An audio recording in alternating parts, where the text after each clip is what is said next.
പോണത്. ആ ഫൈറ്റ് അടിപൊളി ഫൈറ്റ് ആയിരുന്നു. അന്നാള് നമ്മള് അങ്ങോട്ടാ പോണതെന്ന് അറിഞ്ഞില്ലല്ലോ. നമ്മൾ ഈ വട്ടം അബുദാബിക്കാണ് പോണത്. ഫൈറ്റ് കയറിയപ്പോ ഇഷ വിന്റർ സൈഡിലിരുന്നു. നമ്മള് തിരിച്ച് ഇങ്ങോട്ടും ഫൈറ്റിന് വന്നത് കൊണ്ട് ഞാൻ അധികം തല്ലൊന്നും ഉണ്ടാക്കിയില്ല. തിരിച്ചു വരുമ്പോ നമുക്കൊരു ചാൻസ് ഉണ്ടല്ലോ. പിന്നെ സമയം 1 മണിയൊക്കെ ആയതുകൊണ്ട് തല്ല് പിടിക്കാനുള്ള മൂടും നമുക്ക് ഉണ്ടായില്ല. ഇഷ കേറിയപ്പോ തന്നെ ഉറങ്ങി.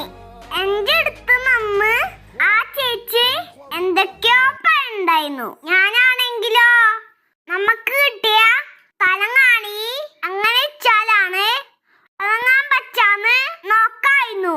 ഫൈറ്റ് പൊന്തിയതോ ഇറങ്ങിയതോ നമ്മൾ അറിഞ്ഞില്ല. അപ്പൊ അബുദാബിയിലെ വിശേഷങ്ങളൊക്കെ